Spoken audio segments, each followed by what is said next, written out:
मैं नोटी में गया, उसके चबूतरे के पास हम बैठे, पूजा हो रही थी और मैं सोच रहा था ये सब ढूंढ तो नहीं है कि तो अचानक भूकंप आ गया और हम सब लोग उछल करके कूद के बाहर आ गए। राजजात निकाली किसने? कनक पाल के वंशजों ने। बाहर के थे, यहाँ उनकी एक्सेप्टेबिलिटी ज्यादा नहीं थी, इसलिए उन्होंने राजजात शुरू की। उससे पता चला कि शालीपाल 9वीं सदी का राजा था। तो सर जैसे भी एक हमने अभी पीछे सुना था कि 2026 में जो हमारी राजजात होनी थी, अब वो 27 में और पोस्टपोन हो गया। डोली भी, मूर्ति भी, सब कुछ दोबारा बनाई गई और कहा इसको बधानगढ़ी में मत रखो ताकि इसको फिर न चोरे कोई। तो 6 महीने तो देवराड़ा में रहती है और फिर उत्तरायण के बाद वो चली जाती है कोरुड़ में। तो नंगे पैर चलते थे, वो जूतों में जा रहे थे। वहाँ रणबेरियाँ, ढोल धमाका सब बजा रहे थे। वहाँ कहते देवी नाराज हो गए, इसलिए रूपकुंड के पास उसने लोहा सार, लोहे के समान गोले पर से ऊपर से, और सबके सब वहीं पे बैठे बैठे सब लोग रूपकुंड के पास मर गए। ये जो चौसिंग या खाडू है, कहते ये जन्म भी तभी लेता है जब राजजात होने वाली होगी। वो ट्रिक कितना रिस्की होता है कि आप थोड़ी भी लापरवाही करके आपको रिस्क हो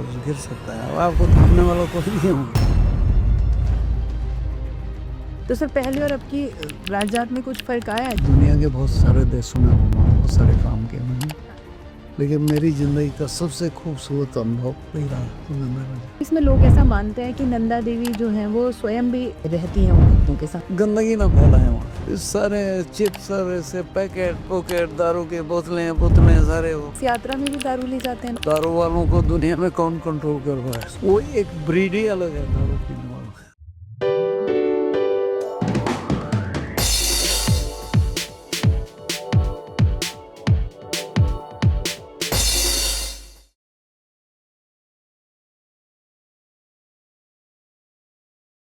नंदा राजजात जैसे महत्वपूर्ण विषय पर चर्चा के लिए आज हमारे साथ प्रोफेसर डीआर पुरोहित जी हैं।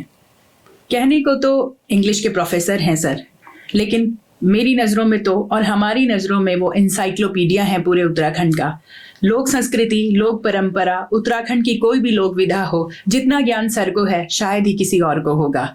रामायण हो, नंदा राजजात हो, चक्रव्यूह हो या पांडव लीला या पांडवाणी, इस तरह के कोई भी हमारी परंपरा संस्कृति से जुड़ा हुआ कोई भी सब्जेक्ट हो, कोई भी विषय हो, मुझे नहीं लगता कि पुरोहित सर का ज्ञान जो है वो कहीं पर भी कम है या किसी और को पुरोहित सर जैसा कोई ज्ञान हो। जब भी इन विषयों पर बात करने के लिए हम सोचते हैं तो सबसे पहला जो नाम ध्यान आता है वो आता है प्रोफेसर डीआर पुरोहित सर का। आपको गणरत्न अवार्ड से सम्मानित हैं आप और संगीत नाटक अकादमी पुरस्कार से भी सम्मानित हैं। वैसे तो बहुत बड़ी बात नहीं होगी ये कहना कि सम्मान भी जिनके हाथों में जाकर सम्मानित महसूस करता है, ऐसी शख्सियत आज मेरे साथ हैं और मेरा सौभाग्य है सर को अपने स्टूडियो में स्वागत करने का। सर बहुत स्वागत है आपका। धन्यवाद माधुरी। मेरा भी सौभाग्य है कि मैं आज तुम्हारे स्टूडियो में आया हूँ। तो बोलो कैसे शुरू करें? सर थोड़ा सा हम जिस विषय को लेकर बैठे हैं आज, वैसे तो बहुत सारे विषय हैं जो आपसे पूछने भी हैं और आपसे जानना भी चाहेंगे, लेकिन आज का जो हमारा स्पेसिफिक हम नंदा राजजात पर बात करेंगे। नंदा राजजात सर, जिसको कि हम हिमालय का महाकुंभ भी कहते हैं, सर क्यों कहा जाता है इसे हिमालय का महाकुंभ? यहीं से शुरू करें। महाकुंभ इसलिए कि जिस स्तर पे, भाई कुंभ में तो करोड़ों लोग भाग लेते हैं, लेकिन हिमालय जैसी पहाड़ी परिस्थितियों में 30-35 लाख लोग जिस पूजा में, जिस अनुष्ठान में शामिल होते हों, तो उसको महाकुंभ ही कहा जाएगा। अपनी किताब डॉक्टर रमेश पोखरियाल निशंक ने पहली बार इस शब्द का इस्तेमाल किया कि हिमालय का महाकुंभ नंदा देवी राजजात। तो जब हम नंदा देवी राजजात की बात करते हैं तो हमें ये महसूस, मतलब हमें ये जानना भी जरूरी है कि नंदा देवी यहाँ की इष्ट देवी है, कुल देवी है। यहाँ के 13 जिलों में से 9 जिलों की कुल देवी है। अच्छा। अल्मोड़ा की है, अपने चंपावत की है, पिथौरागढ़ की है, बागेश्वर की है, चमोली की है, पौड़ी की है, टिहरी की है, उधम सिंह नगर की है, नैनीताल की है। ठीक है, तो सबकी इष्ट देवी। और यहाँ तक यही नहीं, नेपाल का धारचूला के पास जो महाकाली अंचल है उसकी भी एक तरह से इष्ट देवी नंदा देवी है। बड़ा इंटरेस्टिंग है ये। और नंदा देवी ये शब्द एक तो नंदा देवी कहाँ से आई और ये शब्द कहाँ से आया, ये बड़ा सोचने लायक चीजें हैं, विचारणीय विषय है।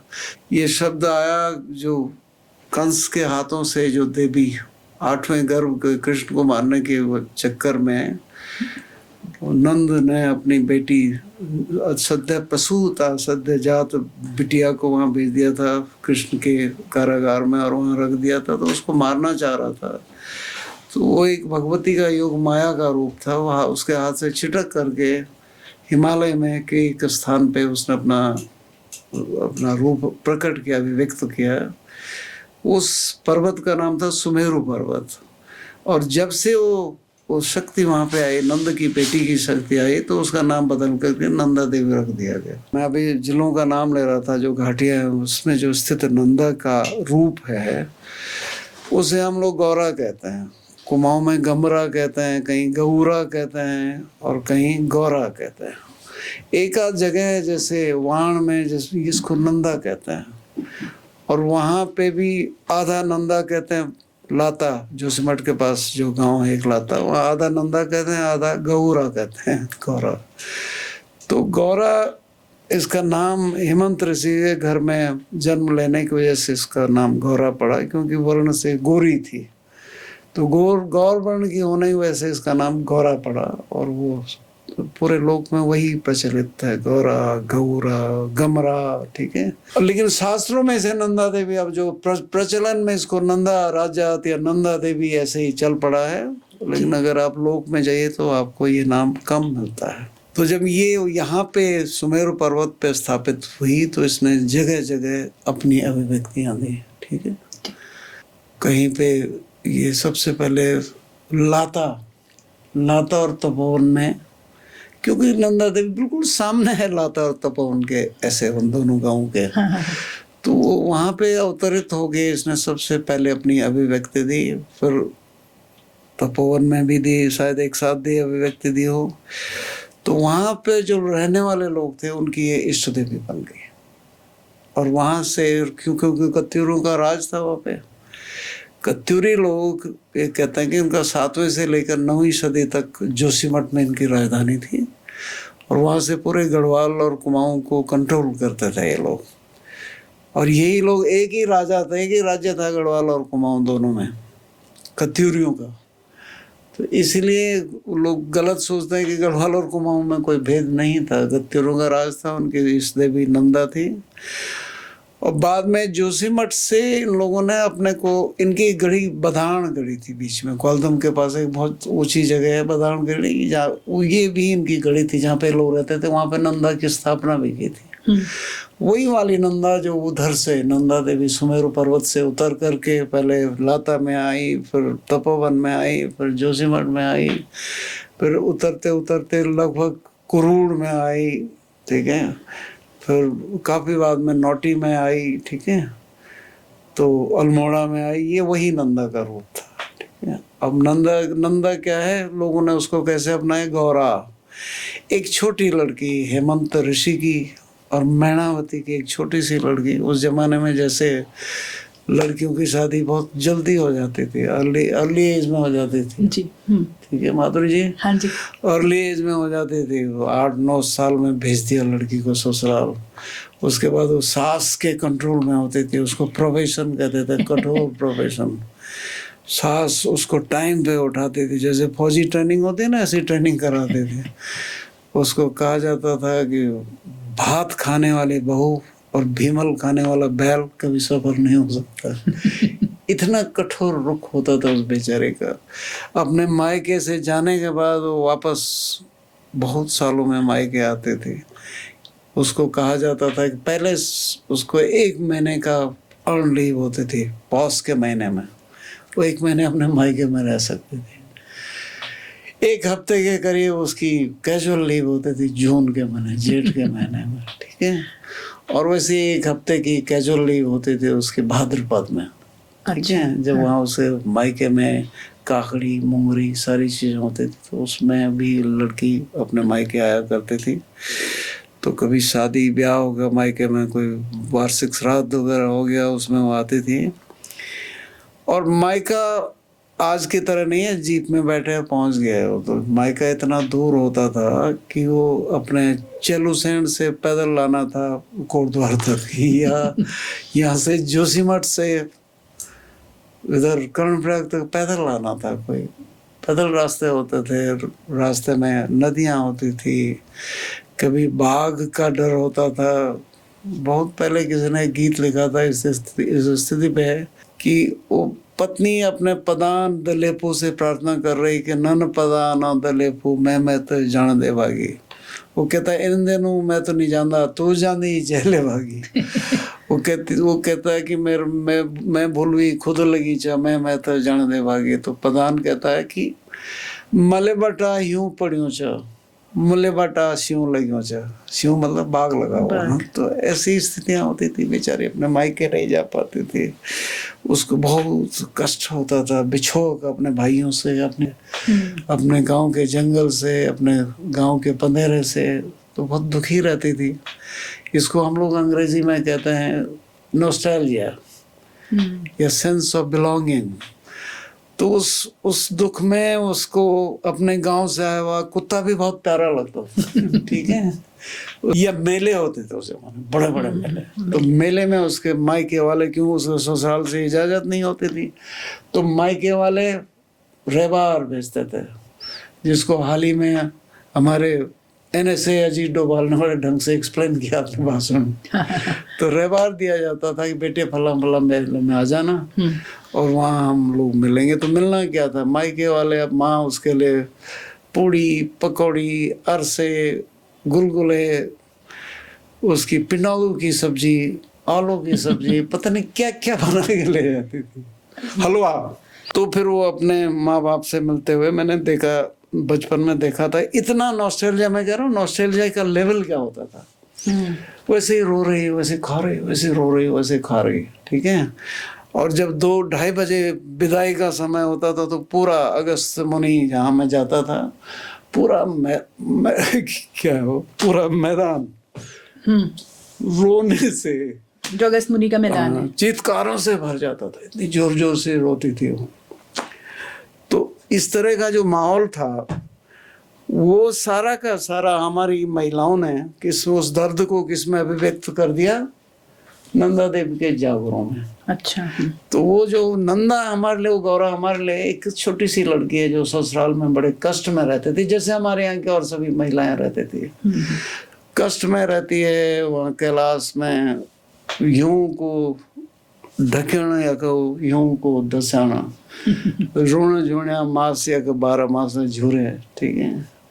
जख यही वार देखूं पार देखूं, हिमारी वार देखूं पार देखूं। एक जंगल होता था फर्न का, उसका नाम मैं बोल रहा हूँ, वही दिखता था चारों तरफ। और कैलाश में शिव के साथ उसको कठोर जीवन जीना पड़ता था, उसके लिए भांग घोटनी पड़ती थी और मोटे मोटे कपड़े पहनने पड़ते थे, फाफर का खाना खाना पड़ता था। ठीक है।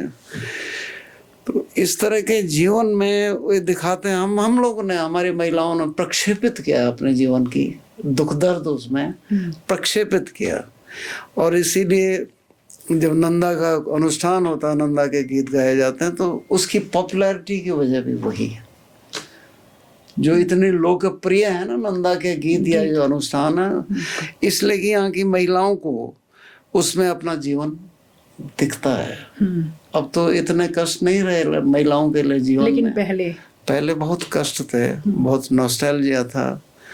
और जब वो मायके आती थी तो बड़ा कठिन जीवन था। मैंने तो अपने दीदी के साथ वो देखा था किस तरह से रोती थी ससुराल जाने के लिए।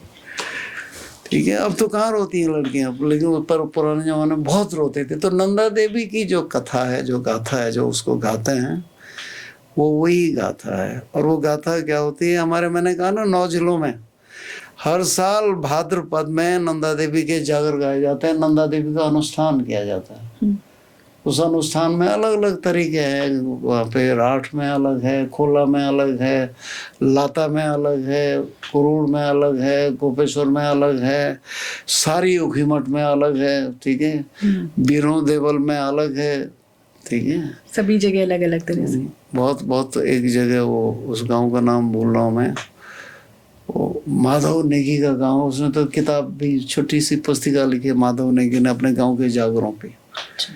हमारे क्विली गांव में अलग है, अनुष्ठान के तरीके होते हैं। हम लोग बीड़ा डालते हैं, कुमाऊं में 8-7 तरह के अनाजों को अंकुरित करते हैं, हमारे यहाँ 3 ही अनाजों को अंकुरित करते हैं, ठीक है। तो इस तरह की परंपराएं हैं। और वहाँ अल्मोड़ा पिथौरागढ़ में अनाजों को अंकुरित करके फिर एक डलिया में सजा करके गौरा का रूप बना करके उसका 7वां 8वां एक अनुष्ठान होता है।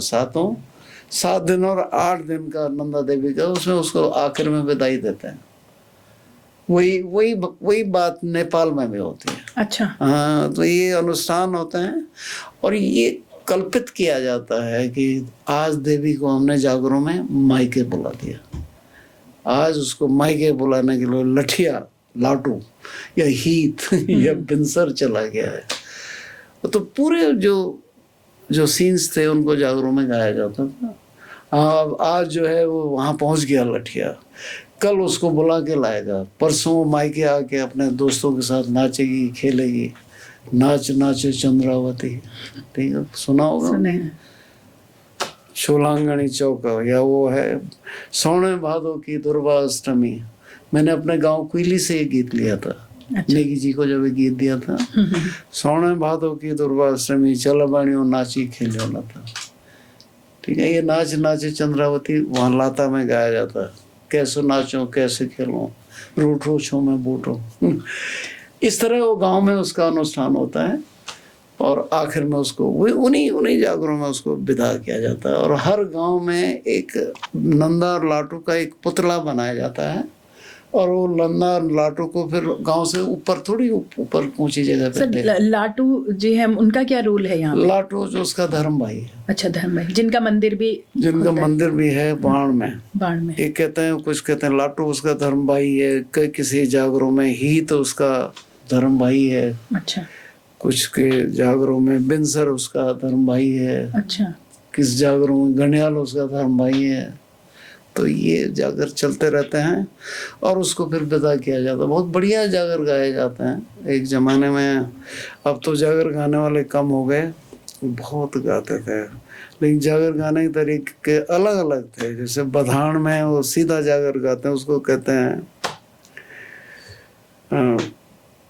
मेरे मुंह में आ नहीं रहा है। वो एक उसको नंदा का बहुत सारे अनाजों को मिला करके उसका एक पुतला जैसे बनाते हैं। सिलपाती के जागर कहते हैं। हमारे यहाँ पाती और बीड़ा होता है। 12 साल में एक बड़ा भारी उत्सव होता है कुइली कुरजन पाली सड़कों गाँव में।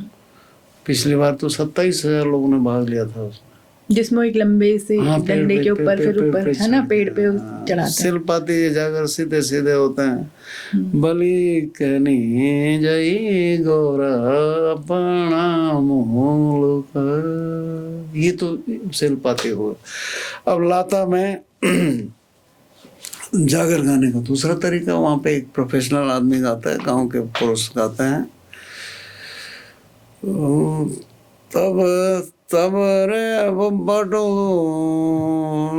फुलकानी चलकानी, औरों की जो लाडी 6 महीना बाड़ंता, हमारी जो लाडी 1 महीना बाड़े। उनका वो तरीका अलग है और 7वां 8वां का अलग है कुमाऊं में।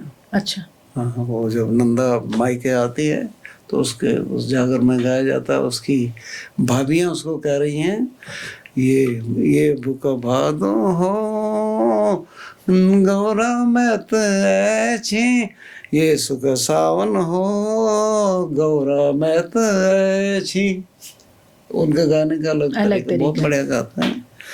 तो ये संजय पांडे और लता से मैंने 1-2 जगह पे उसको गवाया था, बहुत बढ़िया गाते हैं। तो वहाँ सारा 7वां 8वां में गाया जाता है, ठीक है। तो ये पूरा गौरा का एक मैं बताता हूँ, ये उसका मिथक है। और मिथक और अनुष्ठान 2 चीजें जब जुड़ती हैं तो परंपरा बन जाती है। मिथक है ना, अब तुम्हारे यहाँ लंगूर गढ़ी का एक मिथक है कि भैरव आवाज देते थे, ऊपर से कोई संकट आ गया, हाँ। इसलिए भैरव की पूजा होती, वो उसका अनुष्ठान हो गया। भैरव ये खाते हैं, भैरव वो खाते हैं, ठीक है, भैरव के मायके वाले ही हैं, भैरव के ससुराल वाले ही हैं। वो किसका पार्ट है? वो मिथक का पार्ट है।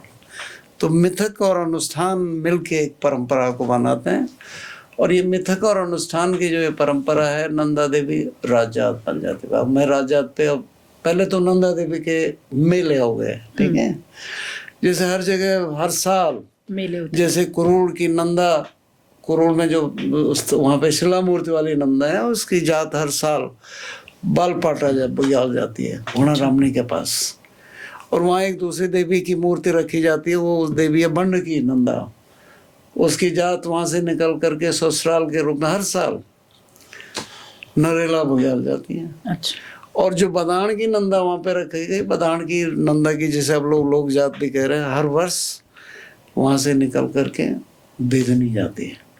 लेकिन 12वें वर्ष बहुत सारी ऐसी जाते हैं लोग, हर जगह, हमारे गांव में सड़क, गांव के ऊपर थोड़ी जगह ऊपर तक पहुंचाते हैं, वहाँ पे नंदी कुंड, उर्गम की तरफ नंदी कुंड की जात है, ठीक है, कहीं पे बंसी नारायण की जात है, ये वहाँ पे ओखी मठ में मक्कू से सारी से मक्कू की जात है। तो ये जगह जगह छोटी छोटी जो परंपराएं पहले से मौजूद थी। और यहाँ पे जब कनकपाल का नाम का राजा, जैसे कहते हैं भानु प्रताप कत्यूरी राजा ने अपनी बेटी की शादी उससे कर दी थी और उसको चांदपुर गढ़ी दे दी थी। इस वाली राजजात की जो यात्रा है, ये शुरुआत यहाँ से हुई है। उसको चांदपुर गढ़ी दे दी थी, एक छोटी सी गढ़ी, और कहा कि तुम यहाँ पे राज करो। तो राज करो तो शुरू में दिक्कतें उन लोगों को होती थी। तो लोग कहते हैं कि ये बहुत एस्टेब्लिश फैक्ट नहीं है, शालीपाल ही था, लेकिन ये कहते हैं कि 9th सेंचुरी में एक शालीपाल नाम का एक राजा है, उसने देखा यार लोगों से मैं जुड़ नहीं रहा हूँ, तो उसने सोचा कि यार इतनी जातें होती नंदा देवी की यहाँ की, बेदनी तक तो ये लोग जाते ही हैं। अब हर 12 साल में उसने डिक्लेयर किया कि मैं जात ले जाऊंगा देवी की। सर, ये 12 साल वाला कैसा है, यही मैं जानना 12 साल तो पूरे हमारे देश का जो बृहस्पति की जो रोटेश वो मूवमेंट्स होते ना, धुरी पे घूमने वाली जो मूवमेंट्स हैं बृहस्पति की, 12 साल में कुंभ भी होता है, जिसपे कुंभ भी कहते हैं। 12 साल बाद देवी देवताओं की यात्राएं भी होती हैं, तो इसीलिए ये भी 12 साल। अच्छा, कोई वैसा दूसरा लॉजिक नहीं है? दूसरा कोई लॉजिक नहीं है, ठीक 12 साल बाद जरूर नहीं हो, 12 साल का मिनिमम पीरियड है, 12 साल का मिनिमम पीरियड है। उसके बाद ये यात्राएं उत्सव होते हैं देवी देवताओं के। तो उसने कहा भाई हर 12वें साल मैं ले जाऊंगा, तुम्हारे खर्चे पर्चे मैं उठाऊंगा, तुम्हारा अरेंजमेंट मैं करूंगा, इसलिए आप लोग मेरे साथ चलोगे, सारे जो भी आते हैं। तुम चाहे नंदी कुंड जाते हो, चाहे तुम नरेला बुग्याल जाते हो, चाहे वो लाठी खरक जाते हो, आप लोग हर 12वें साल हमारे साथ चलोगे, ठीक है, राजा के जात। अब राजा का उद्देश्य क्या था? उस जमाने में जनता तक पहुंचने के लिए सांस्कृतिक तरीके अपनाए जाते थे, धार्मिक तरीके अपनाए जाते थे, ठीक है। तो एक धार्मिक परंपरा के राजा का जलवा, जात जा रही है, भारत होगी, ब्राह्मण भी जा रहे हैं, 14 सयाने भी जा रहे हैं, तो कुरूल की देवी भी जा रही, तो अल्मोड़ा की देवी भी जा रही है। तब तक ये लोग जो थे, कौन, ये कत्यूरी लोग पहले बदानगढ़ी में रहे, और वहां से सिर्फ बैजनाथ इन्होंने अपनी राजधानी बनाई, शिफ्ट कर दी थी 9th सेंचुरी के बाद। अच्छा, तो इन्होंने कहा भाई सारे लोग चलो, कुमाऊं की भी जहाँ जहाँ नंदा देवी की मंदिर है, परंपरा है, कोट डंगोली की है या दूसरी जगह, सारे अल्मोड़ा के सब लोग आओ। तो 12 साल बाद बड़ा भारी जुलूस जलवे के साथ, ठीक है, अपने विशाल वैभव के साथ वो यात्रा निकाली जाती थी, ताकि राजा का सब लोगों से संबंध बन पाए और लोग कहे हाँ भाई राजा अच्छा आदमी है, हम इसकी प्रजा है, ठीक है। नहीं तो लोग मानते ही नहीं थे, प्रजा नाली वाली उगाने आ गए तो आ गए, राजा जी। उसने इस तरह से पूरे अपने राज्य को संगठित किया, किसने? शालीपाल ने। अच्छा, अब हम कहते हैं कि कत्यूरियों की इष्ट देवी थी नंदा। इस पे मैं तुम्हें बता देता हूँ, पांडुकेश्वर के मंदिर में, योग ध्यान बद्री मंदिर में 5 शिलालेख, वो ताम्र पत्र पड़े हुए थे। लोग सोचते थे पता नहीं पांडवों की पाती है क्या है, तो कुछ आर्कियोलॉजिस्ट ने उनको पकड़ करके उनको पढ़ा, और हर पत्र में लिखा था कि मैं पद्मठ देव पुत्र फला फला भगवती नंदा का परम भक्त हर एक ने लिखा हुआ भगवती नंदा का परम भक्त। परम भक्त 7वीं से 9वीं ईस्वी की बात हो रही है। तो इसका मतलब हमें हिस्टोरिकल एविडेंस उसकी नंदा देवी की 7वीं से 9वीं ईस्वी में मिलनी शुरू हो जाती है। आर्कियोलॉजिकल एविडेंस कि नंदा देवी को कत्यूरी लोग अपनी इष्ट देवी मानते थे और अपने को परम भक्त मानते थे। मैं नंदा देवी को साक्षी करके फला फला गांव वालों को ये जमीन दान दे रहा हूँ, ठीक है, या फला फला को मंदिर के लिए इतने गुड़गांव घोषित कर रहा हूँ, इस तरह से उसमें उन ताम्र पत्रों में लिखा हुआ। अच्छा।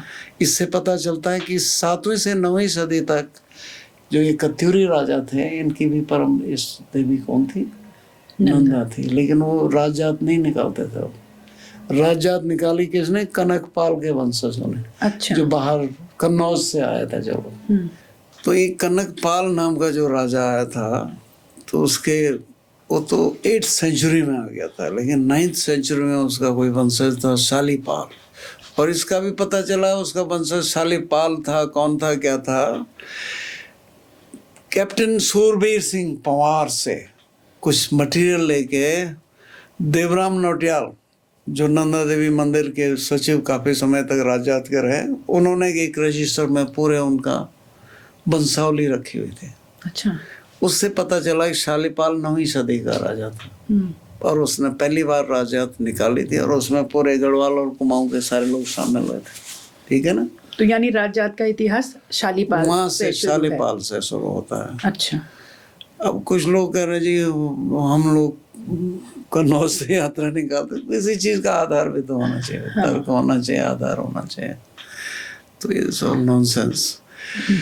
तो ये जो है वहाँ से शुरू हुई और उसके बाद जो है उस जमाने में जो भगवती नंदा की मूर्ति रहती थी बधानगढ़ी में, ऊपर कुरूड़ में भी नहीं रहते थे। बधानगढ़ी में जो इन लोगों ने, जब ये उधर लोग ये थे, क्या नाम है, कत्यूरी लोग जब बैजनाथ चले गए, उन्होंने नंदा की स्थापना बधानगढ़ी में कर दी थी अपने लिए, और एक नंदा की स्थापना नीचे डंगोली में भी कर दी थी। तो वहाँ से यात्रा जाती थी, लगातार जाती थी यात्रा। जो 12 साल वाली या हर साल वाली जो नंदा, उसको लोग ये भी कहते हैं बधान के नंदा है, क्योंकि बधान के लोग ही उसके पुजारी थे। ठीक है, तो बधान के गौड़ लोग उसके पुजारी थे और ग्वालदम के पास एक ऊंची चोटी पे वो रहती थी, वहीं से वो यात्रा जाती थी। हुआ ये कि मैं रेफरेंस दे रहा हूँ अपने, सबसे पहले इसका रेफरेंस मिलता है बद्रीदत्त पांडे जी की किताब है कुमाऊं का इतिहास। ये मुझे लगता है कि ये किताब 1936 या 37 या 1837 ऐसी लिखी गई, नहीं ये भी याद नहीं आ रहा, मैं इसमें देख के बता दूंगा। बद्रीदत्त पांडे ने जब कुमाऊं का इतिहास लिखा तो उस समय वो जेल में थे, तो 1937 ही होना चाहिए। ठीक है, तो जेल में थे। उस इतिहास में वो लिखते हैं कि कुमाऊं का एक चंद राजा था।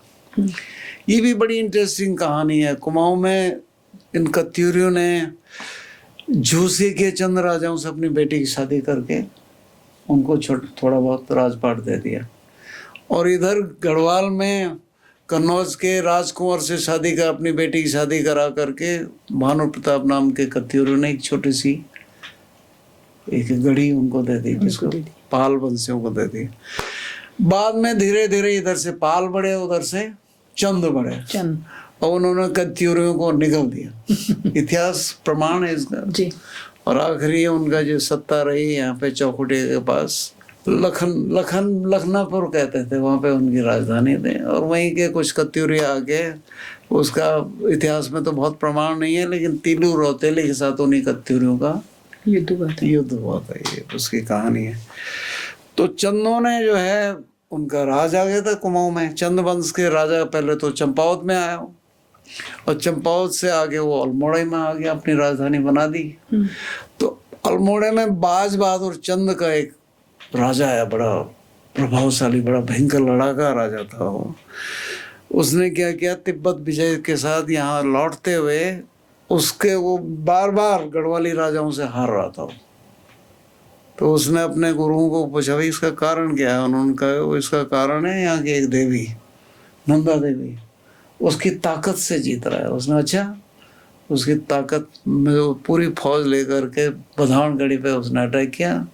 वहाँ से देवी की मूर्ति, शिला मूर्ति या सोने की मूर्ति, उसकी डोली, उसके अहलकार कहते हैं अटेंडेंट्स, अच्छा, वहाँ की देवचेले में देवदासियाँ हुआ करती थी उस जमाने में, सेवा करने वाली। सब चीज़ उठा करके अल्मोड़ा ले गया और अल्मोड़ा का उसके जो महल था उसका नाम था मल्ला महल। मल्ला महल में उसकी स्थापना कर दी, वहाँ उसकी पूजा करने लग गया। उसने कहा अगर मैं भी ऐसा युद्ध जीतता हूँ, इसका रेफरेंस विलियम एस सेक्स ने भी अपनी किताब द माउंटेन गॉडेस में दिया है। अगर मैं भी इसका जीतता हूँ तो ये मेरी भी नंदा देवी मेरी इष्ट देवी हो जाएगी। वो जीत गया तो उसने उसको अपने इष्ट देवी बना दिया। अब जब जब राज जात होती थी तो उसमें वो अपनी देवी भी वहाँ से भेजने लग गया। लेकिन अब यहाँ लोग क्या करें, गढ़वाल में देवी की मूर्ति और देवी का डोली सब चला गया था। तो यहाँ के जो बड़े बड़े सयाने लोग थे, बड़े बड़े थोकदार लोग थे, राजा लोग थे, इन्होंने कहा भाई इसकी मूर्ति दोबारा बनाओ। तो देवी की दोबारा डोली भी, मूर्ति भी, सब कुछ दोबारा बनाई गई और कहा इसको बधानगढ़ी में मत रखो, यहाँ पे खतरा है। अच्छा, इसको बधानगढ़ी के नीचे जहाँ बस्ती थी तुंगेश्वर मंदिर है देवराड़ा में, अच्छा, तो तुंगेश्वर मंदिर के पास उसको रखा गया ताकि इसको फिर न चोरे कोई। और ये कहा इसमें भी खतरा है, फिर ऐसा करो कि क्योंकि नंदा का एक मंदिर उधर भी है कुरूड़ में, वहाँ इसको रखो। तो 6 महीने जब वो यात्रा करके आती हो, देवी की यात्रा बेदिनी से, हर साल की यात्रा होती ना उसके, तो 6 महीने तो देवराड़ा में रहती है और फिर उत्तरायण के बाद वो चली जाती है कुरूड़ में। तो कुरूड़ में जो इनको गूंठ गांव कहते हैं, जो गांव नाली देते हैं मंदिर में, इनके गांव कम है उस देवी के, और इधर बधान में 400 गांव हैं। अच्छा, तो इसलिए जब बधान और कुरूड़ वालों को कभी देवी की यात्रा में तुम लोग मिलो तो बधान वाले कहते हैं ये हमारी बधान की नंदा है। मैं नहीं कह रहा हूँ बधान की नंदा, वो कहते हैं ये बधान की हमारी नंदा है। तो 400 गांव उस देवी के पुजारियों को, उस देवी की मेंटेनेंस के लिए नाली देता है, फिक्स होती है। इतना पाथा, इतना किलो चावल, इतना किलो आटा या गेहूं, इतना किलो दाल, इतना तेल, ठीक है, इतना जो है दालें, तेल हो गया, यहाँ तक कि लोग वो भी देते हैं। वहाँ की उपज भांग होती, भांग भी देते हैं। अच्छा, ठीक है, सारी चीज़ें देते हैं देवी के लिए। उसे कहते हैं नाली कटाली। वो सब गिफ्ट देना, मतलब वो देना पड़ता था कंपल्सरी। गांव में हर एक आदमी को बधान के लोग देते थे 400। इसीलिए बधान के लोग कहते हैं कि भाई ये हमारी नंदा है। और जब वो देवी उस क्षेत्र से गुजरती तो बड़े जोशो खरोश के साथ, मैं तो छोटी जात में गया हूँ, देवी का स्वागत किया जाता है वहाँ पे, ठीक है, नृत्य होता है, गाने गाए जाते हैं। ये उसके कुरूड़ के कुछ गौड़ पुजारी है, ये सारे लोग छाते लेके जाते हैं, यहाँ जो देवी को डोलाएगा, ठीक है, प्रकट भेजा देवी का पसवा, गाँव में गाते हुए लोग चलते हैं। और हर साल होता है ये, रात जात तो 12 साल में होती है। और वहाँ से जो 2 देवियाँ जाती हैं, तीनों देवियाँ एक साथ निकलती हैं वहाँ से। अच्छा, कुरूड़ से बालपाटा वाली भी, उसकी भी यात्रा निकलती है, नरेला वाली की भी, बंड की भी यात्रा निकलती है, और वो लोग अपने अपने बुग्याल पहुँचते हैं, ठीक है। तो इस तरह की इसकी पूजा होती है। बुग्याल सबके अलग है? अलग अलग है। अच्छा। तो बेदनी बुग्याल है इधर बिल्कुल जहाँ पे कैल नदी के उत्कम की तरफ है, ठीक है। उधर बालपाटा जो नंदाकिनी नदी आती है ना, तो नंदाकिनी की नदी के उद्गम के आसपास इस तरफ बाईं तरफ है, उधर से पिंड वो बिरही गंगा बिरही आती है और नंदाकिनी के बीच का एरिया है बालपाटा। अच्छा, ठीक है। रामणी, घोड़ा रामणी, वो 2 गाँव ही उनके बीच के ही है। वहाँ बिरही गंगा वहाँ पीछे से निकलती है, हमारी पास से निकलती है, और ये निकलती है उधर से नंदाकिनी ऊपर से त्रिशूल पर्वत से निकलती है, ठीक है। तो ये यात्राएं हर साल निकलती हैं और लोग बड़ा उसका एंजॉय भी करते हैं। लेकिन 12 साल एक बहुत बड़ी इवेंट होती है। सर, इसमें मैं एक चीज़ पढ़ रही थी कि पहले इसको बड़ी जात बोला जाता था, इसको राजा बाद में कह रहे कि राजा के इन्फ्लुएंस के वजह से इसको राजजात बोला गया, ऐसा कुछ है? दोनों चीज बोला जाता था, बड़ी जात भी बोलते थे अच्छा। और राजजात भी बोलते थे। मतलब इसमें 2000 के राजजात में मैं, मेरे मित्र अनूप सिन्हा, मेरे मित्र हिमांशु आहूजा, जिस दिन यात्रा कुरूर से प्रारंभ हो रही थी हम लोग वहीं रुके थे। अच्छा। तो जब देवी अवतरित हुई, डोलियां खड़ी, 2 डोलियां होती ना खड़ी, एक तो बालपाटा के लिए और एक इधर के लिए, तो वो वहाँ के जो लोग थे बुजुर्ग लोग, खबरदार देवी अबार बड़ी जात च, राज जात च, जरा इज्जत राखी हैं, अच्छा। ऐसे भी बोल रहे थे, खबरदार देवी राज जात च, बड़ी जात च। ठीक है, तो ये इसमें राजा का इन्फ्लुएंस का कोई मीनिंग नहीं है? राजा का इन्फ्लुएंस इसलिए जो राजा ने शुरू की थी, जब राजा वहां से चला गया चांदपुर गढ़ी से देवलगढ़ चला गया, देवलगढ़ के बाद श्रीनगर चला गया, तो राजा ने थोड़ा बहुत, वो लोग इतने संपन्न थे नहीं उस जमाने में, अपने छोटे भाई कांसुआ वाले को कहा, वो बड़े थूकदार थे, कई गाँव के थूकदार थे कांसुआ वाले, छोटे भाई थे उनके, कभी अब तू देखना है, हम तो इधर चले गए। अच्छा। कभी 12 साल की राजजात होगी तो हम आ जाएंगे तो आ जाएंगे, नहीं आएंगे तो नहीं आ पाएंगे। तो ये लोग टोकन प्रेजेंस ऐसा लगता देते रहते थे। ये देवलगढ़ से भी आते थे, जहाँ को उसका बहुत बड़ा साम्राज्य। सर देवलगढ़ में जो श्रीनगर के पास है, वहाँ पे जो राजराजेश्वरी का मंदिर है, वो भी मंदिर उसी के महल के अंदर है। महल। तो वहीं से वो लोग कभी कभी जाते होंगे या नहीं जाते होंगे तो बहुत निश्चित नहीं है। लेकिन जब श्रीनगर में आए अजय पाल ने, 15वीं सदी में अजय पाल ने अपने राज्य का बड़ा विस्तार किया है। ये कहा जाता है कि पाल डायनेस्टी के, पाल के जो शासन रहा, सबसे संपन्न यहाँ की जनता अजय पाल के जमाने में रहे। अच्छा। अजय पाल ने सारे लड़ने भिड़ने वाले छोटे मोटे जो सरदार थे उनको जीत करके सबको अपने राज्य में मिला दिया था। उसका टैक्सेशन सिस्टम भी कहते हैं बहुत अच्छा था, तो बड़ी संपन्नता लोगों में रही। तो उसके बाद ये लोग अपना टोकन प्रेजेंस देते थे। जब टिहरी चले गए वहाँ भी अपना राज चांदपुर गढ़ी में आके एक तरह के विदाई, वो लोग जब देवी का चंदौली तो नौटी से आती थी, उन्होंने देवी की जो स्थापना है नौटी में कर दी थी बहुत पहले। इसका बहुत पता नहीं कब स्थापित की थी, और भूमिगत श्री यंत्र है नौटी में। अच्छा। हाँ, उसका तो हमने प्रत्यक्ष प्रमाण देखा जब।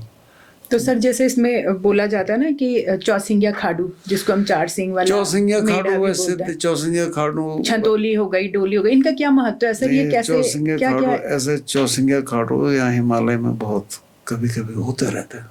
अच्छा। लेकिन 4 सिंह वाला खाड़ू क्योंकि विशेष है, वो विशेष खाड़ू की पीठ पर के देवी का जो भार रख के भगवान शिव के लिए हिमालय में कैलाश, हमारे लिए कैलाश त्रिशूल पर्वत ही है, वो वाला कैलाश नहीं है। अच्छा। कैलाश भेजे जाते हैं। और चूंकि चौसिंगिया खाड़ू एक रेयर खाड़ू होता था, तो उसकी भेंट कोई अलग ही मानी जाती थी। तो एक तरह भगवान शिव के लिए भेंट है वो, ऊपर वाले ससुराल वालों के लिए भेंट है वो। क्योंकि जब हमारे गढ़वाल के राजा के कुछ वीर भड़ून है, जैसे भीम सिंह बातवाल हो गया, माधो सिंह भंडारी हो गया, रिखोला लोधी हुआ, इन्होंने तिब्बत पे कब्जा कर दिया था कोई एक बड़े हिस्से पे। तो तिब्बत पे जब कब्जा कर दिया था इन्होंने, तो वहाँ का जो राजा था उस इलाके वाला, वो इनके लिए सालाना उसका फिक्स था कि इतना शेर सोना आना और एक चौसिंगिया खाड़ू आप भेंट में भेजोगे। अच्छा। चौसिंगिया का मतलब विशेष है ना, ऐसा वैसा खाड़ू नहीं। तो इस कहानी से कैसे जुड़ा सर चौसिंगिया इस कहानी राजजात से? इसलिए जोड़ा जाता है क्योंकि पहाड़ में अब नंदा देवी को भेजना था, उसके लिए समौन भेजनी थी, उसके लिए सोवेनियर्स भेजने थे, भेंट भेजनी थी, तो वहां पे घोड़ा तो जा नहीं सकता था। उस इलाके में सिर्फ खाड़ू जा सकता था, और वो भी कैसा खाड़ू, 4 सिंह वाला। तो उसकी पीठ पे सारी चीजें लोग रखते जाते थे। एक विशेष बटुआ होता था छोटा सा, अच्छा, कपड़े का, जिसमें एक तागा लगा रहता था, उसको ऐसे खींच के खोलते थे उसको। हम बचपन में हमारे पास होता था, उस बटुए में पूरी भेंट रखी जाती थी देवी का। तो जो चौसिंगिया खाड़ू है उसकी पीठ पे वो बटुए लटके रहते थे जगह जगह। तो ऊपर जाके ये माना जाता था कि जो ऊपर के लोग हैं नंदा देवी के भक्त हैं, जैसे सुतोल के लोग हैं या वाण के लोग हैं, उस भेंट पे वो अपना क्लेम समझते थे। वो सोचते नहीं ससुराल वाले तो हमें, अच्छा ससुराल वाले हमें, ये भेंट हमको मिलनी चाहिए। तो एक जमाना था जब यहाँ से लोग जाते थे वाण वगैरह वाला, वो तो क्या लाए, काकड़ी लाए, मुंगरी लाए तो ऐसा सारा चलता था। और सुतोल वाले लोग, वहाँ पे एक जगह है पातर नचौणियों, पातर नचौणियों तक जो देवी की डोली है वो ये ले जाते थे वाण वाले लोग।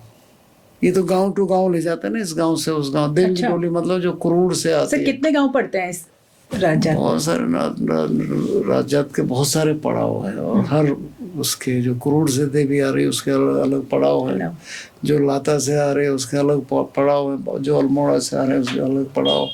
और फिर सब आके एक साथ चलती हैं? एक साथ मिलते रहते हैं बहुत सारे लोग। सबसे ज्यादा नंद केसरी में मिलते हैं। अच्छा। कुछ लोग उधर और आगे जाके वाण में मिलते हैं, कुछ लोग बेदनी में ही मिलते हैं। अच्छा। ये मिलते रहते हैं, आगे बढ़ते जाते हैं। तो ये माना जाता है पातर नचौड़ों से, ये बड़ा सवाल है ना, नंदा देवी में कॉन्फ्लिक्ट क्यों होता है? इसलिए होता है हक हकूक के लिए होता है, किसका हक है। तो हक जो है वाहन वालों का हक है पातर नचौड़ों तक ले जाने का। अच्छा। और पातर नचौड़ों से आगे हक है किसका? सुतोल वालों का। और 2014 की जात में लड़ाई हो गई, लड़ाई झगड़ा हो गया। झगड़ा क्या हुआ? क्योंकि सुतोल और वाण वालों ने सोचा कि जहां तक हम डोली ले जाएंगे कीड़ा जड़ी का हमारा क्षेत्र वो हो जाएगा कीड़ा जड़ी के लिए वहाँ झगड़ा होता रहता ना कीड़ा जड़ी का। तो फिर पुलिस और उसने डिस्ट्रिक्ट एडमिनिस्ट्रेशन ने इंटरवीन किया, उनमें आपस में लड़ाई हो गई थी 2014 की जात में। अच्छा। इसलिए कि आप टेरिटरी क्लेम करना चाह रहे थे देवी की डोली के माध्यम से, यहाँ तक हमारी टेरिटरी है। तो ये भी सब चलता है इसमें हक हकूक की बात है नहीं है। हाँ। किसका हक है भाई? यहाँ पे देवी की डोली जा रही तो हम लोग ले जाएंगे, यहाँ पे वो जा रहा तो ये कुरूल वालों का हक है, ये फलां का दस्तूर है। दस्तूर मतलब ये रास्ते में पैसे दिए जाते हैं लोगों को। अच्छा। वाण वालों को दस्तूर दिया जाता था, सुतोल वालों को दस्तूर दिया जाता था। रूपकुंड एक जमाने में बहुत खतरनाक चढ़ाई थी, तो उसमें जो चढ़ाने वाले लोग थे वो ज़्यादातर सुतोल के लोग होते थे। उन सुतोल के लोगों को एक 12 आने 8 आने 1 रुपया दिया जाता। दस्तूर यात्री भी देते थे, राजा भी देता, उसको कहते हैं दस्तूर। अब जो पंडित पूजा कर रहा है उसका भी दस्तूर है, उसको दक्षिणा कौन देगा? राजा देगा। ठीक है, हक हकूक और दस्तूरों का खेल था। तो ऐसे में लड़ाइयाँ हो जाती हैं। फिर लड़ाई इस बात पे भी आ जाती है कि आगे हम चलेंगे या आप चलेंगे। अच्छा। तो उसका नियम ये है कि बाण के बाद सबसे आगे लाटू चलता है, फिर भगवती नंदा की जो बधान की नंदा की डोली वो चलती है जो करोड़ से आती है। उसके बाद पीछे से छंतोलियाँ वगैरह सब चलती हैं। सर छंतोली का क्या महत्व है? जैसे इसमें कहते हैं ना देवी की डोली या छंतोली रिंगाले की, जो जनरली भी बोला जाता है। तरह का राज छत्र है। अच्छा। राज छत्र भी है और ऊंचे पहाड़ों में बारिश से बचने का साधन है। हाँ। छाता भी है वो, ठीक है। हाँ। छत्र भी है और छाता, दोनों चीजें। तो वो जो उधर से आते हैं दुसोली और बधान की तरफ से जो छंतोलियाँ आती हैं वो भोजपत्र की बनी होती है। अच्छा। और इधर से नारायण बगड़ तक जितनी छंतोली जाती हैं वो कपड़े, उन पे कपड़ा खूबसूरत कपड़े से ढकी रहती, सजी रहती। अच्छा। और उन छंतोलियों के ऊपर सिर्फ भोजपत्र होता है, भोजपत्र से फंसाया रहता है। तो छंतोली का मतलब यही है, भगवती नंदा का प्रतीक, उसका राज छत्र है। अच्छा।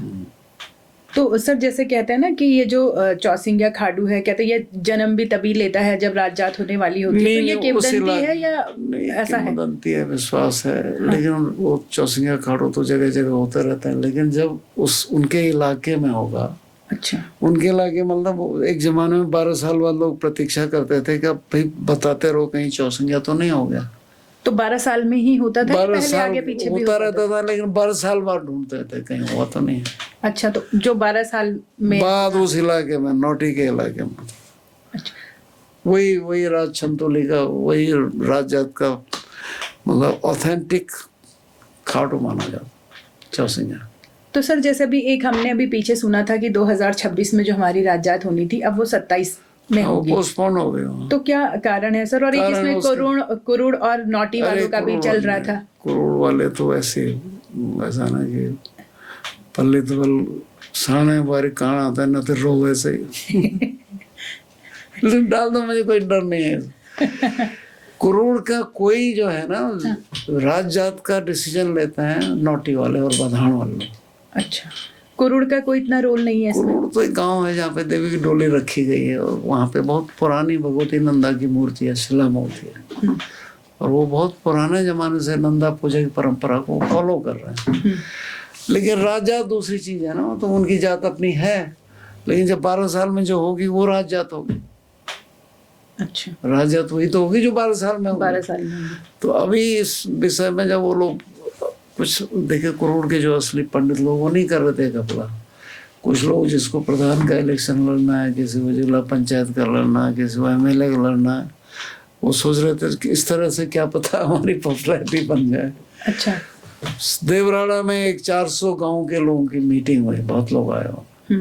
उन्होंने कहा तुम लोग कौन होते हो राजा डिसाइड करने वाले, ये बड़ी जात डिसाइड करने वाले हो, तो हम करते हैं डिसाइड। वो कह रहे नहीं जी, आप लोगों ने घोषणा की थी 2026 की, हम भी उसके पीछे पीछे हम भी तैयार होना एक चीज होता है, लेकिन ये कहना कि हमारी राज जात हमारे यहाँ जाएगा। अब मेरी जो परंपरा से मेरी जो देवी है वो करोड़ वाली है। अच्छा। बदान की नंदा, हम पुरोहित लोग हैं ना, हम लोग देवी जब हमारे गांव में आती है कोठा में, तो हम उसको चोली और छत्तर कहते हैं भेंट। जब देवी की नई मूर्ति बनी उसमें हम लोग ने अपना कंट्रीब्यूशन किया, पुरोहितों ने। अच्छा। कोठा के पुरोहितों ने। तो वैसे तो हमारे देवी तो वही है, लेकिन मैं तो एक शोध क्षेत्र का आदमी हूँ, रिसर्च का आदमी हूँ। मैंने रिसर्च किया नंदा देवी पे, कई पेपर्स लिखे हैं, कई तो मुझे फिर वो इन चीज़ों हम लोगों को बोलना पड़ता है, नहीं गलत मत बोलो, झूठ मत बोलो, तुम हमारे भाई हो, मेरे रिश्तेदारी का गांव भी है करोड़, लेकिन आप झूठ नहीं बोल सकते, हम झूठ टॉलरेट नहीं कर सकते, और बोल भी नहीं सकते हैं, हमको तो सच बोलना उनका ये कहना था, जहाँ तक मैं पढ़ रही थी, कि वो हमारे यहाँ उनका है माता का जो मंदिर है। अरे मैं तो, हम कौन मना कर रहा है मंदिर है, हम तो ये कह रहे हैं तुम्हारे यहाँ रोज जात जाती है, लेकिन 12 साल में राजा की जात जाती है, वो नोटिस से ही वो नोटिस से ही जाता है, ऐसे कैसे हो सकता है भाई। और जिस चीज का सर, ना ये जो नोटिस से जाती है, इसके पीछे की क्या कहानी है? नोटी के उन्होंने जो राजा लोग थे, चाहे कांसवा के कुंवर थे, उन्होंने सोचा भाई नोटी के पंडित तो रोज चांदपुर गढ़ी में कैसे पूजा करेंगे, इसलिए उन्होंने उसकी स्थापना नोटी गांव में ही कर दी थी। भूमिगत श्री यंत्र है वहाँ पे, वो बहुत चमत्कारी स्थान है वो देवी का। अच्छा। उससे तो हम भी डरते हैं, मैं उसमें झूठ मूठ कोई न बोलूँ वहाँ उस जगह पे। तो हमारा एक मित्र हैं, हार्क के डायरेक्टर हैं, महेंद्र कुंवर, वो साइंस का आदमी है। तो कहता है एक दिन हमारे घर में पूजा हो रही थी, उसके बाद हमको नोटी में पूजा का, पहले घर में हुई फिर नोटी में जाना था, तो मैं नोटी में गया, उसके चबूतरे के पास हम बैठे, पूजा हो रही थी, और मैं सोच रहा था ये सब ढोंग तो नहीं है, ये प्राखंड तो नहीं, मन में सोच रहा था। कहता अचानक भूकंप आ गया और हम सब लोग उछल करके कूद के बाहर आ गए। तो ऐसा नहीं है कि लोग वैसी शक्तियां करोड़ की देवी की भी हर एक की हैं उनकी, लेकिन देवी के नाम पे इस तरह की राजनीति करना बेवकूफ़ी है। कुछ नथिंग डूइंग, करोड़ से इसका कोई मतलब नहीं। करोड़ की हर साल बड़ी जबरदस्त जात जाती है, लोग जात कहते हैं उसको। वहाँ पे देव बधान की नंदा का स्थान है, वहाँ पे दसोली की नंदा का स्थान है, वहाँ पे बंड की नंदा का स्थान है, लेकिन राजात का मतलब राजाती वहाँ, ठीक है, वो राजा की जात है, वो राजा की जात है। ये बड़ी जात, हम लोग कॉमनली स्पीकिंग हम लोग कहते थे यार इस साल बड़ी जात है। हाँ, वही मैं भी पढ़ रही थी कि ये बड़ी जात ही बोला जाता था। अपनी तरफ अप्रोप्रिएट करना चाह रहे हैं, तो हम इसका क्या कर सकते हैं, जो होती नहीं। तो सर दिल्ली तो दिल्ली में रहेगा ना, ताजमहल आगरा में रहेगा। हाँ, दिल्ली में तो कुतुब मीनार ही है। तो सर ये 27 में शिफ्ट क्यों हो गई है इस बार? इसलिए उसका शिफ्ट होने का एक कारण था। एक तो जो तिथियां उसमें निकली, मैं भी शक कर रहा था, वो बहुत बाद की तिथियां, 19 सितंबर 20 सितंबर, तो 19-20 सितंबर तक अक्सर वहाँ का मौसम बदलने लग जाता। अच्छा। वो एक टाइम है जब बर्फ पड़ने लग जाती है, वो एक टाइम है जब ओले पड़ने लग जाते। ठीक है, इसलिए एक तो टाइमिंग में दिक्कत थी, तिथियां आते ना हर साल पीछे चली गई। और दूसरा ये था कि पिछले साल इतनी बारिश से ऐनानी बगड़ और कहाँ सारे रास्ते टूटे। वो थराली में प्राणमती का पुल ही बह गया था। तो जो जो जो यात्री आते हैं जो अलग अलग जगह से आते हैं, तो पहले तो सरकार का कोई मतलब था नहीं उसमें, लेकिन सन 2000 के बाद सरकार इंटरेस्ट लेने लगी कि भाई यात्रा होते हम तुम्हारी मदद करते हैं, नोटी में रहने की व्यवस्था करते हैं, बहुत सारे लोग आते हैं, रास्ते में जहाँ पे पुल नहीं है पुल लगाते हैं, जहाँ पे कोई बीमार हो गया तो मेडिकल फैसिलिटी देते हैं, कोई झगड़ा रगड़ा ना हो तो पुलिस देते हैं। और 2014 में तो उन्होंने एक रेगुलर हेलीकॉप्टर बेदनी में खड़ा कर दिया था सरकार ने। अच्छा। और 500 के करीब टेंट भी लगा देते लोगों पर। लोग तो असंख्य चले गए, तो कैसे मैनेज होता हो। तो सरकार की जिम्मेदारी बनती है, इतनी बड़ी यात्रा हो रही है उसकी अवस्थापना संबंधित, अवस्थापना जानती है ना, व्यवस्था से, लॉजिस्टिक्स, इंफ्रास्ट्रक्चर। लाता से जहाँ जहाँ जिस रास्ते से देवी आती है, बीच में हो सकता है बड़ा भारी गधेरा हो, उस गधेरे को कैसे पार करेंगे लोग, ट्रेडिशनल रूट है ना वो। तो ये सारी व्यवस्थाएं उनके महामंत्री भगवान नौटियाल जी बड़े वाइज आदमी हैं। उन्होंने पिछली बार भी सब लोगों को एक नक्शा सरकार को बना के दिया था, यहाँ पे पुल लगना है, यहाँ पे सड़क बननी है, यहाँ पे ये होना है, यहाँ पे खाने पीने की व्यवस्था होनी है। तो ये सारी व्यवस्थाएं सरकार को देते, तो सरकार जो पैसा देती है वो डिस्ट्रिक्ट मजिस्ट्रेट को दे देती पूरा का पूरा, कि भाई ये है फला बजट हेड में ये है और आप ये काम वहाँ करवाइए। नोटी वालों को उससे कोई मतलब नहीं है, नोटी वालों को अपनी यात्रा से मतलब है, तो उनकी यात्रा वो अपने खर्चे पे निकालते हैं, अपना क्या जो भक्तजन उनको बैठमेंट देते हैं। और 2014 में उनको 11 लाख का सरकार ने कहा आपके खर्चे पर्चे के लिए ये 11 लाख रुपए आपको दिया जाता था। उन्होंने 11 लाख साभार सरकार को लौटा दिया था। हमें ज़रूरत नहीं है, हमारी इस जो समिति है इसको चलाने हम खुद सक्षम हैं। ठीक है, कुछ लोगों को लगता है पता नहीं कितना खा दिया नोटे क्या खाना हो। मुझे मालूम है कि कई मित्र हैं हमारे, उनके घरों में कितनी मुश्किल से व्यवस्थाएं करते हैं। अब तो बहुत सारे भंडारे भी होने लगे हैं। ठीक है सर, लगभग कितने लोग शामिल होते होंगे इसमें? उसमें रास्ते में से लगा के, जैसे नोटी में शुरू में 25-30 हजार लोग हो जाते हैं, और आगे के अब बनानी में 25-30 हजार और हो जाते हैं। अच्छा। बनानी के सारे लोग ज़्यादातर बिजनेसमैन हैं, बड़े तरीके से खाना रहने सब रेड कारपेट बिछाते हैं और सड़क से मंदिर तक। अच्छा। हाँ, देवी के लिए। तो वहाँ पे कर्णप्रयाग और शिमली सारे लोग आते हैं वहाँ पे, तो 25-30 हजार वहाँ पे हो जाते हैं। वहाँ से वो वापस आया, फिर नोटी में 20-25 हजार फिर हो गए। फिर आगे गई तो कांसुआ जो नेक्स्ट स्टॉप है, वहाँ पे भी लगभग काफ़ी, इतने ज़्यादा पर काफ़ी लोग हो जाते हैं। फिर आगे उसका जो नेक्स्ट जहाँ से होके गुजरती है चांदपुर गढ़ी है, जहाँ पे राजा भी आता है टेरी का। अच्छा। वहाँ पे तो लाखों में लोग इकट्ठे हो जाते, 1 लाख के करीब लोग इकट्ठे हो जाते। फिर आगे गए, रात रुकने को सेम गाँव गए, तो सेम गाँव का हर एक आदमी जो देश विदेश जहाँ भी होगा उस दिन वहाँ आया होगा, घर आया होगा। अच्छा। अपना मकान ठीक ठाक किया होगा उसने, लोगों के रुकने की व्यवस्था की होगी, गांव में खाने भोजन की व्यवस्था की होगी। सेम गांव का एक IAS कोई सेमाल था, तो 2014 में तो नहीं पर 2000 में उसने पूरे लोगों के खाने की व्यवस्था की थी। अच्छा। हाँ, पूरी व्यवस्था की थी। और हलवा में किशमिश, काजू किशमिश लेकिन अच्छी व्यवस्था की। हाँ, ये है कि व्यवस्था अच्छी थी। फिर सेम से आगे बड़ी यात्रा पहुंच गई वहाँ पे, क्या नाम है, कोठी ग्वाल खेत पे एक जगह है, वहाँ पे बहुत सारे लोग, उस समय तो गाड़ियाँ उनका इतनी सड़कें नहीं थी। अब इस बार अगर यात्रा जाएगी, चारों तरफ से लोग जीपों में आएंगे, 30-40 हजार लोग वहाँ पे इकट्ठे हो जाएंगे। तो लगभग कितनी उम्मीद है आपको इस बार, कितने लोग हो जाएंगे? जो बहुत, मैं जोड़ रहा हूँ ना 30-40 हजार वहाँ हो गए। फिर आगे बड़ी वो बहुत लंबा यात्रा है, क्यूर भगवती में बहुत सारे लोग हो जाते हैं, 30-40 हजार लोग वहाँ पे हो जाते हैं। फिर नीचे उतरती है रोड पे, उसको कहते हैं क्योर के दे रहा हो, कहते हैं इसके बाद देवी का ससुराल शुरू हो गया। अच्छा। वहाँ पे बहुत भीड़ होती है, 40-50 हज़ार वहाँ हो जाती। उसके बाद आगे जाएगी यात्रा वहाँ पे कुलसारी में। कुलसारी में एक ज़माने में देवी का श्री यंत्र खुलता था, वहाँ पे बहुत भीड़ होती थी। अब तो नहीं खोलते ना, बलि होती थी, अष्टबलि बंद हो गई। तो मैं बता रहा हूँ, ये अपने कुरूर वाले हमारे भैया लोग 1987 की जात में उन्होंने ये घपला किया। पहले भी घपला हुआ है? गए नहीं, शामिल नहीं हुए। अच्छा। तो क्यों नहीं शामिल हो रहे, तुमने अष्टबलि क्यों नहीं दी? उन्होंने कहा भाई अष्टबलि तो हमने देने देना, हम नहीं दे रहे हैं, तुमको क्यों परेशानी है? तो उस समय इस बात पे बहस डिबेट हो गया था कि अष्टबलि नहीं दी गई इसलिए हम शामिल नहीं होंगे। नंद उसके बाद जाता है कि चेपड़ियों, एक थोकदारों का गाँव है, बटोला थोकदारों का। हाँ, चेपड़ियों।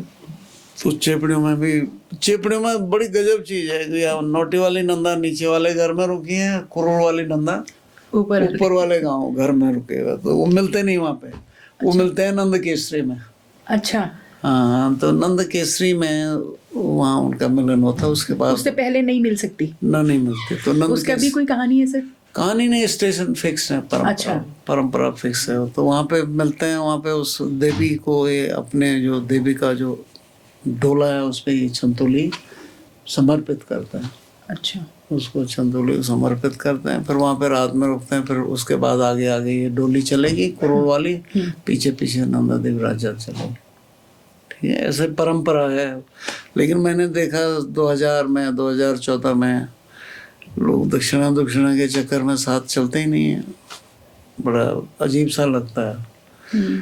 खैर जो भी हो, तो कुरूर में वहाँ पे नंद केसरी में 2014 में बताऊँ कितने लोग थे, 1.5 लाख हो। तो अब तो वहाँ पे अल्मोड़ा के लोग भी आते हैं, कुमाऊं के लोग भी आते हैं, सारे लोग इकट्ठे होके बहुत ज्यादा हो जाता है वहाँ पे। यानी इस बार 1 लाख लोगों को सतपाल महाराज जी ने खाना खिलाया था नंद केसरी में। अच्छा। यानी अगर हम इस बार की बात करें तो 2-3 लाख लोग, बहुत लोग हो जाएंगे इस बार, इससे भी ज्यादा। लोग होते हैं ना, अब लोगों के पास सुविधाएं हो गई, हाँ। पैसा हो गया, और अब मीडिया के थ्रू लोग जानने भी लगे हैं। जानने में लगे लोगों को, जवान लोगों को एक हसरत है, एक शौक है उनको कि हम ट्रैक करके ऊपर तक जाएंगे। ठीक है, तो सर इसका अंतिम पड़ाव, इसका अंतिम पड़ाव त्रिशूल एक पर्वत है। नंदा देवी जो पर्वत है ना, उसके कई कई फेसेस हैं। ये कुमाऊं की तरफ जो फेस है उसको कहते हैं पंचाचूली। इधर की तरफ एक पड़ावा सा हिस्सा उसको कहते हैं नंदा घाट। अच्छा। और जो असली नंदा देवी है जो यूं उसके आगे क्या नाम है, मलारी के पास जो दिखती है, द्रोणागिरी के पास यूं झुकी हुई है थोड़ा हल्की, अच्छा, उसको कहते हैं नंदा घूमटी। और जहाँ पे ये जात जाती है उसको कहते हैं नंदा त्रिशूल। तो वहां तक जहाँ तक लोग जाते हैं, यहाँ जहाँ लोग नंदा त्रिशूल के नीचे एक छोटा सा कुंड है पत्थर का, होम कुंड। होम कुंड, हाँ। तो होम कुंड पहुंचना थोड़ा कठिन होता है, लेकिन कभी एक जमाने में जाते थे होम कुंड तक। आप गए हैं सर? मैं गया हूँ, ऊपर नहीं है पत्थर वाले। अच्छा। मैं नीचे तक ही गया। उसके नीचे एक जो प्लेन सी जगह है, वहाँ पे नंदा देवी का विसर्जन होता है ग्लेशियर में, उसको हम होम कुंड मान लेते हैं। अच्छा। होम कुंड इसलिए कहते हैं ना कि कुंड है ऊपर, हम यहाँ पे विसर्जन कर रहे हैं, ऊपर कुंड है। तो कई लोग एडवेंचरस लोग कुंड में जाते हैं, स्नान करते हैं। तो सर जितने लोग आप बता रहे थे 2014 में जब आप बता रहे हैं, तो सारे लोग वहां तक पहुंच पाते हैं? उतने नहीं पहुंच पाते हैं, 30-35 हजार लोग। इतने फिर भी बहुत पहुंच ज्यादा, जाते हैं। वो भी बहुत ज्यादा। ये भी ज्यादा ही है वहाँ के लिए। वहां में भी बहुत भीड़, 1 लाख के करीब वहां में इकट्ठे हो जाते हैं लोग। अच्छा। अब ये जब इन लोगों ने कहा कि 2026 के हम बड़ी जात कर रहे हैं, तो उन्होंने कहा यार तुम कैसे करोगे, करने वाले तो हम हैं। 1 लाख लोगों की व्यवस्था कौन करेगा? 1 लाख तो बहुत होते हैं। बहुत होते हैं। तो तब बाद में मान गए तो लोग समझाए ऐसा हो नहीं सकता है, तुम्हारी डोली कौन ले जाएगा ऊपर? तो सर जैसे अभी 27 में भी होगी तो लोग तो तब भी आएंगे, तो फिर भी सरकार व्यवस्था करेगी? सरकार व्यवस्था कर रही है। सरकार ने इसीलिए तो कहा भाई इसको पोस्टपोन करिए, कुछ रास्ते वास्ते जितनी चीजें, पिछली बार ज्यादा बारिश हो गई थी ना, इसका अभी मैंने पैसा तो आ गया लेकिन व्यवस्थाएं हुई नहीं। अच्छा। जब व्यवस्थाएं हो जाए तब आप लोग करिए इसको। सरकार ने ये कहा, ये रिक्वेस्ट की, उनसे चिट्ठी लिखी हाँ हाँ। फिर मीटिंग हुई, राजा समिति और उनके बीच में मीटिंग हुई। अच्छा कुरूड़ के लोग भी उस समिति में थे, उनको बुलाया गया, नहीं गए वो। अच्छा। यार क्या है। तो वो जो है पूरी मीटिंग हुई, अब तो मान गए वो लोग। तो वहाँ भी कुछ अनावश्यक लोग हैं ना, जो असली लोग हैं वो नहीं कर रहे थे घपला, कुछ लोग बीच में घुस के हम करते हैं।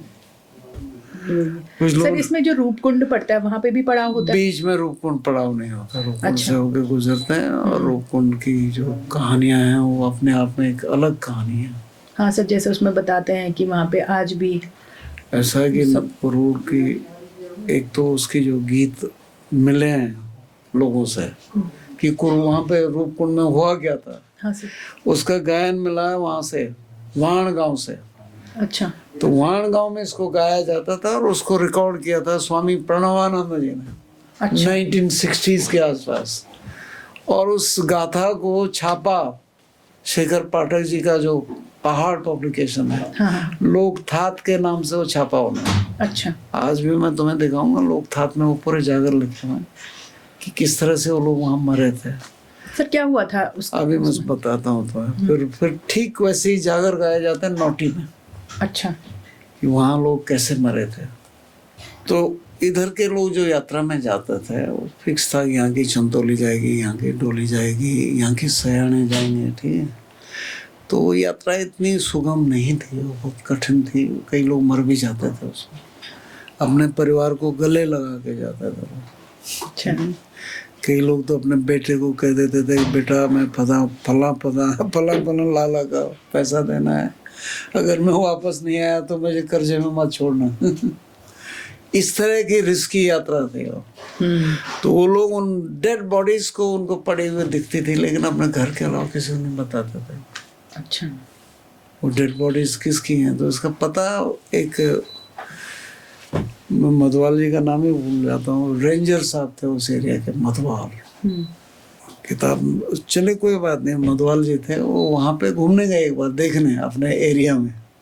तो वहाँ उन्होंने बहुत सारी डेड बॉडीज देखी। हाँ तो जब वापस आए उन्होंने कहा वहाँ तो बहुत सारी डेड बॉडीज पड़ी हुई हैं, जरा पता करो क्या है। तो वहाँ पे लोगों ने अलग अलग अंदाज लगाए, अपने अपने तरीके से लोगों ने गेस वर्क किया, हो सकता है ये रहा होगा, ये रहा होगा। फिर वहाँ पे स्वामी प्रणवानंद जो थे, रिटायर्ड पोस्ट मास्टर थे या पोस्ट मास्टर जनरल थे, स्वामी बन गए थे वो गए वहाँ। उन्होंने वहाँ की बॉडीज़ के कुछ गहने, कुछ चप्पल, जूते सारे इकट्ठे करके ले आए। वो डेड बॉडीज भी ले आया कुछ, अच्छा घोड़ों में रखे, खच्चरों में रखे। लेकिन डेड बॉडीज कैसे लाते, नीचे आते आते सारी सड़ गई हो। हाँ वो तो बर्फ में सुरक्षित है ना, वो मम्मीज बने वहाँ पे तो जो टेम्परेचर है उसमें सुरक्षित है वो कई सालों से। तो उनको भी ले आए नीचे। तो उन्होंने कहा कि भाई जी रूपकुंड मिस्ट्री अनसॉल्व्ड एक आर्टिकल लिखा था कि वो सॉल्व हो गई है। हमें उसके गीत मिले हैं वहाँ में, और वो गीत कहते हैं कि राजा जस धवल, जिसके पास यहाँ के गढ़वाल के राजा की बेटी थी, उस पे किसी वजह से नंदा देवी उससे नाराज हो गई थी उसकी पत्नी से। तो उसने उसको अभिशाप दे दिया था उसके राज्य में। तो अभिशाप के जितने लक्षण होते हैं ना, गाय के पेट से भैंसे का बच्चा पैदा होना, खेतों में झड़ने वाला धान पैदा होना, ठीक है, गांव में जितने बच्चे पैदा हो रहे हैं वो या तो उनके स्पीच ठीक नहीं है या वो दिमाग से रिटार्डेड पैदा हो रहे हैं। तो ये सारे दुर्भिक्ष हुए उसके राज्य में। उसने अपने पंडित को पूछा, पंडित ने कहा ये नंदा देवी का दोष है, तुम्हें यात्रा ले जानी पड़ेगी वहाँ। ये गाया जाता है, कुरूड़ में ही गाया जाता है और नौटी में भी गाया जाता है। हाँ। तो तुम्हें वहाँ यात्रा ले जानी पड़ेगी। तो उसने कहा चलो भाई। वो पूरी फौज फटांग के साथ वहाँ पहुँच गया। कौन? वो राजा यश धवल। वहाँ यश धवल नहीं कहते, उसको कहते जस धौल। अच्छा अब हमने उसको सेंसिटाइज कर दिया यश धौल। कहीं कहीं रिकॉर्ड मिले नहीं राजस्थान में, कन्नौज में कौन कौन राजा यश धवल के रूप में हुआ था। न नैथानी जी निकाल पाए, ना कोई दूसरा ने। श्री प्रसाद नैथानी किताब लिखी थी ना। तो यश धवल लोगों ने कहते हैं यश धवल था। उसकी जो रानी थी वो बलमफा, हमारे जागरों में वो क्या है, बलमफा है, अच्छा। लेकिन लोग लिखते हैं बल्लभा। तो ये सारे यात्रा पे निकल पड़े तो वो टाइम था नहीं यात्रा का, जबरदस्ती, जैसे इसमें कह रहा ना सितंबर में यात्रा शुरू कर दी, वो गलत टाइम पे निकल पड़े वहाँ यात्रा में। अच्छा। और निकल पड़े तो पूरे कोई 500 के करीब वो लोग बताते रहे होंगे। तो वहाँ पे जैसे चल रहे थे, वहाँ से ऊपर से ओलावृष्टि हुई। तो जागरों में कहते हैं लोहा सार, लोहे के समान गोले बरसे ऊपर से। अच्छा। और सबके सब वहीं पे बैठे बैठे सब लोग रूपकुंड के पास मर गए। वो अपने 2 छोटे बच्चों को भी ले गया, बावा जड़ीला जैसे कहते थे, बाली जड़ीली उनको भी ले गया, अपने रानी को भी ले गया, नाचने वालों को भी ले गया था यात्रा में। पातर नचोड़े में, तो उनको नचवा रहा था केसरिया बालमा नृत्य हो रहा था। अच्छा। भगवती नाराज हो गई, उसने सारे सारे पत्थर बना दिए। अच्छा। ठीक है। और सारे लोग नंगे पैर चलते थे, वो जूतों में जा रहे थे। वहाँ रणबेरियाँ ढोल धमाका सब बजा रहे थे वहाँ। तो देवी कहते देवी नाराज हो गई, इसलिए रूपकुंड के पास उसने लोहा सार ओलावृष्टि की और सारे के सारे मर गए। अब मर गए तो उसके बाद क्या हुआ, वहाँ पे anthropological survey of India Calcutta में थे हमारे प्रोफेसर RS नेगी, बाद में हमारे यहाँ प्रोफेसर बने RS नेगी एंथ्रोपोलॉजी के। वहाँ पे रिसर्चर थे। तो वहाँ वालों ने कहा भाई पहाड़ में वहाँ कौन जा सकता, कोई पहाड़ी रिसर्चर ढूंढो, जवान थे वो। तो गए वहाँ से पूरा, जैसे एंथ्रोपोलॉजिस्ट कलेक्ट करता है ना पूरी चीज़ें, पूरा कलेक्ट करके वो मजदूरों की पीठ पर लेके लाए, वहाँ से और पैदल। तब तो रास्ता कहाँ था, नंद केसरी तक भी सड़क नहीं रही होगी। बड़ी मुश्किल से उन्होंने पूरा जो मटेरियल था लखनऊ पहुँचाया, नेगी जी ने, RS नेगी जी ने। उसकी फिर जो हड्डियाँ वगैरह थी उनकी कार्बन डेटिंग हुई। ठीक है। तो कार्बन डेटिंग में लगा, निकला कि भाई 1200 साल पुरानी है ये हड्डियाँ। इसका मतलब ये हादसा 1200 साल पुराना हुआ, ये स्थापित किया गया। वो सबने उस बारे में लोगों ने लिखा। William S. सेक्स जो रिसर्चर थे, नंदा देवी पे अपनी PhD रिसर्च कर रहे थे, तो उन्होंने भी इसका पूरा मेंशन किया कि भाई 1250 साल पुराना ये हादसा हुआ था। हाँ, 1200 साल पर, 1200 के आसपास का हादसा है। अच्छा। ठीक है। बाद में और रिसर्चेस हुई, खुद विलियम S. सेक्स के नेतृत्व में। वो अपना क्या नेशनल ज्योग्राफिक ने एक रिसर्च की, उसका DNA टेस्ट, कब तो DNA आ गया था ना। हाँ। तो DNA से पता चला कि ये तो पहले तो 750 साल आया, सॉरी। अच्छा। बाद में पता चला ये तो 1200 साल पुराना है। उसके बाद और एक और रिसर्च की, वो नेचर में एक आर्टिकल रिसर्च पेपर छपा था। नेचर है ना दुनिया का साइंस का बहुत बड़ा नेचर जर्नल। एक है। नेचर कम्युनिकेशन नंबर 3670 2019 में एक रिसर्च छपी। उसमें उन्होंने कहा नहीं ये तो और पुराना है, 8वीं-9वीं सदी पहुंच गया पीछे, ये हादसा तब का है। अच्छा। ये सारी चीजें चलती रही। उनमें जो लोग मरे होंगे उनमें से एक किसी पे भूत, किसी लड़की को पकड़ लिया उसने भूत के रूप। तो वो जो लड़की रिसर्च करने गई थी, मैं नाम नहीं बताऊंगा, वो अस्वस्थ हो गई। अच्छा। फिर पुछारे के पास गए, वो भूत नचाया गया। उसने पूरा किस्सा बताया कि हम 500 के करीब लोग थे और अच्छा। ऐसा ऐसा हुआ था और हम सब वहीं मर गए थे। लेकिन उसने कहा तुम जो रिसर्च करने वहाँ गई थी उस रूपकुंड में, जिस पत्थर के ऊपर बैठ के तो अपना कलेक्शन करती रहती है, उसके नीचे मेरी बॉडी है, किसी को बताना नहीं। अगर तू बताएगी तो फिर मैं दोबारा प्रकट हो जाऊंगा। और चुपचाप वो लड़की किसी को बताते नहीं हो। ठीक है। अच्छा। ये ऐसे किस्से भाई, क्या क्या किस्से हैं, कैसे इतना साधारण नहीं है वो। नंदा देवी राजा। ठीक है। फिर लोगों ने कहा कि जी वहाँ पे जोरावर सिंह थे ना, जोरावर सिंह जो राजा रणजीत सिंह के हाँ। जनरल थे, कि उनकी सेना गई थी वहाँ, उनकी बॉडीज हैं, वो लोगों ने नहीं जो जोरावर सिंह के लिए तो रास्ता ही नहीं था, सब ऐसे ही बोलते हैं सर जब हम श्रीनगर में ही थे पढ़ते थे तो रात भी हुई थी, जब आप बता रहे हैं 2000, उसके आसपास कुछ इस तरह की भी कहानियां आती थी ना कि वहाँ पे कुछ मुस्लिम चले गए थे, उनके इतने बड़े पैर थे तो इसलिए चप्पल बड़ी थी, ऐसा कुछ नहीं हो, ऐसा है ना, वो राजस्थानी लोग थे तो हो सकता है उनका साइज थोड़ा बड़ा रहा हो, लेकिन इट्स ऑल ह्यूमन साइजेस। तो सब लोगों ने उसको सेंसेशनल बनाने कह दिया गया, इतने लंबे लंबे जूते थे, हाँ, और वो हड्डियां पड़ी हैं और मांस भी पड़ा हुआ है, लेकिन उसने जो हड्डियां और मांस तो मिलता है, कहते वहाँ वो तो चप्पल मैंने अपनी आंख से तो चप्पलें वगैरह सब इकट्ठी की थी उन्होंने, प्रणवानंद जी ने, पर वो these are all human sizes.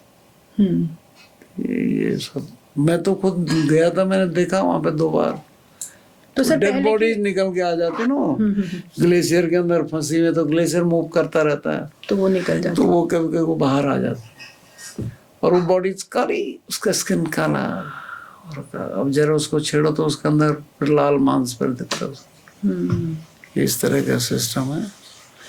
तो सर पहले और अब की राजजात में कुछ फर्क आया है जब शुरू में होती रही होंगी और अब ये? शुरू में तो लोग बड़े डरे डरे से अपना उनका कमिटमेंट होता था, अब राजजात को लोगों ने भी खुद उसको पैकेजिंग की, अच्छा बना दिया उसको, ठीक है, फिर सरकार की व्यवस्थाएं भी होने लग गई, अब सुलभ हो गई है, मतलब सुलभ हो गया, फिर अब लोगों की महत्वाकांक्षाएं बढ़ने लग गई, पॉलिटिक्स करने लग गए लोग बिना बात के। पुराने जमाने में तो राजा कांसवा के कुंवर ने लिख दिया फला फला डेट को राजजात आ रही है, आपके रहने खाने की व्यवस्था कर लेना, ठीक है, करते थे, कोई उसमें मनाही की बात ही नहीं थी।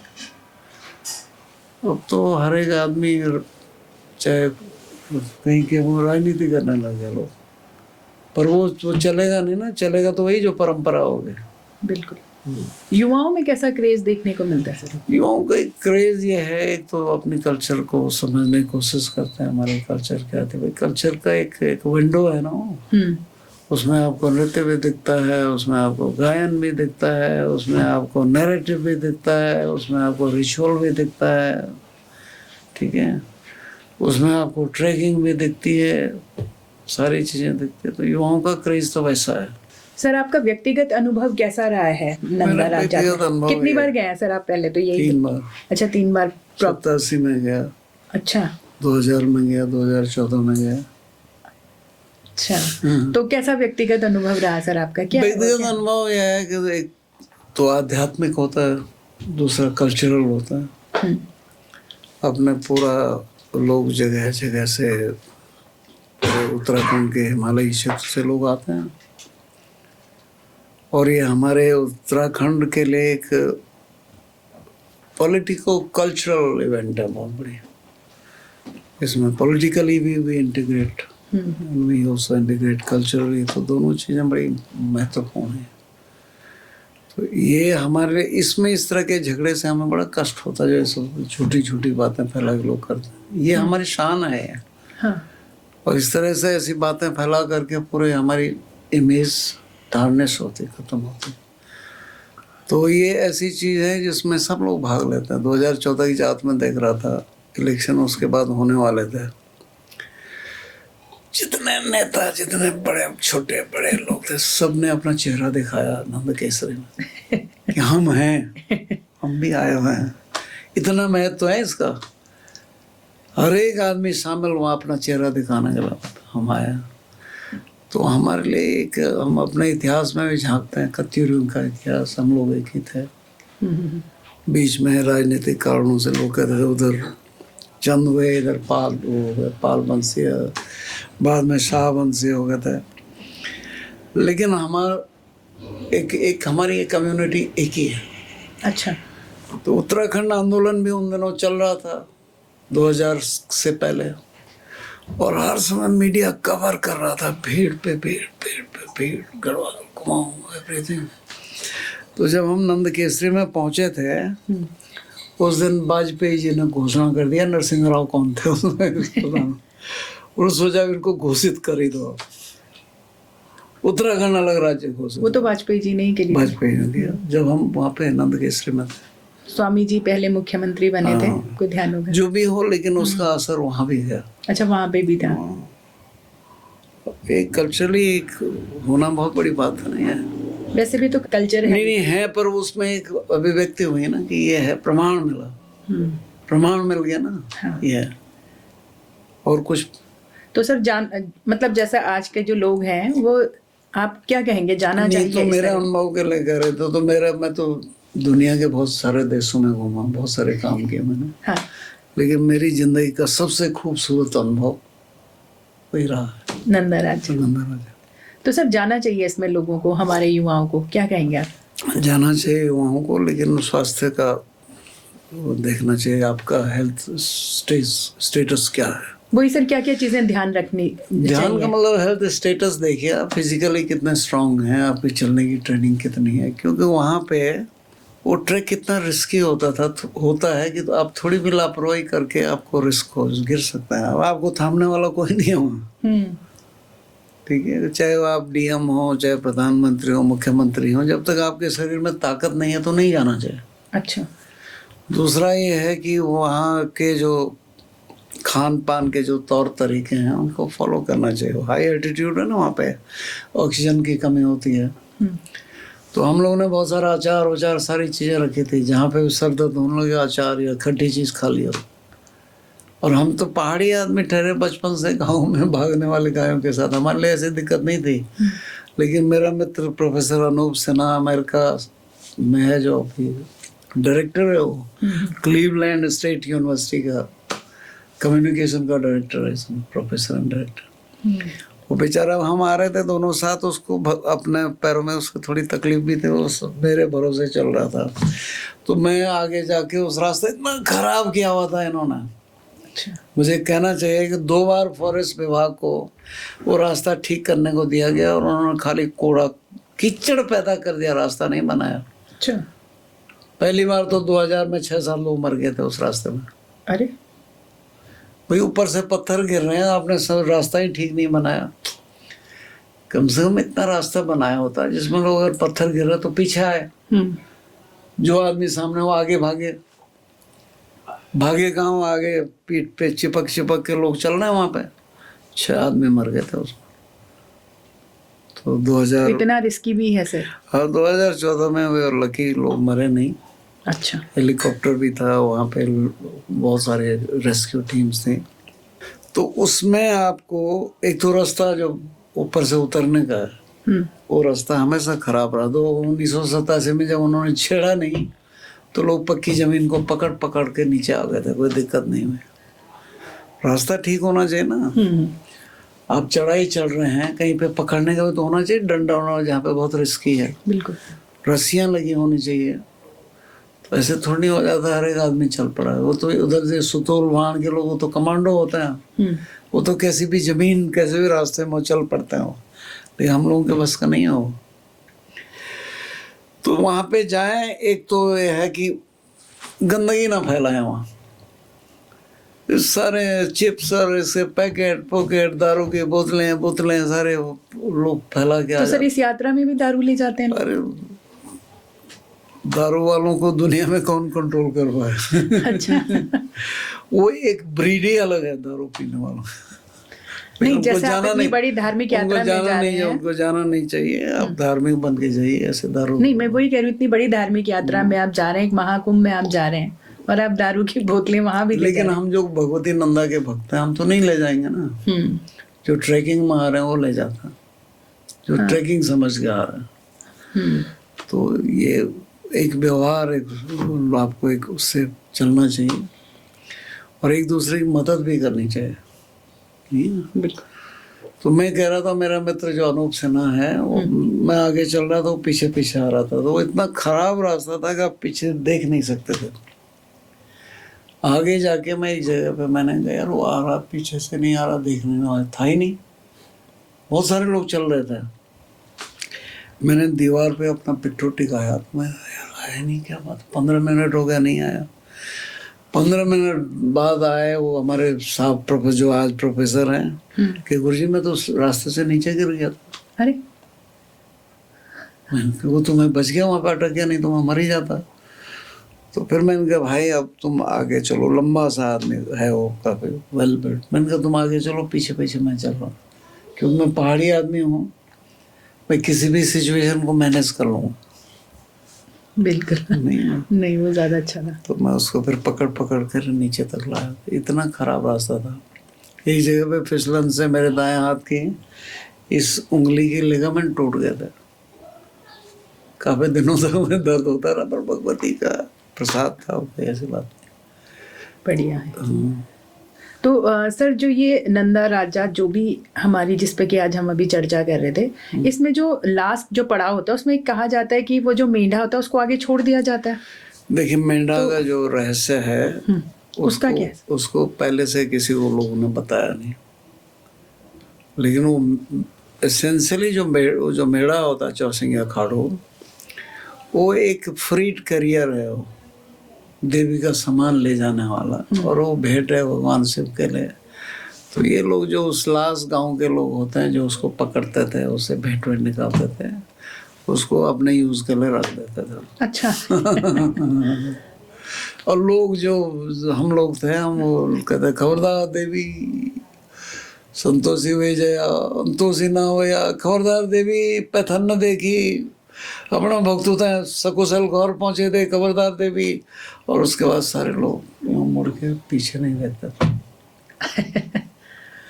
अब आज जमाना बदल गया, वहाँ लोग पहले से टेंट लगा के बैठे हुए हैं, कैमरा लेके बैठे हुए हैं, ठीक है।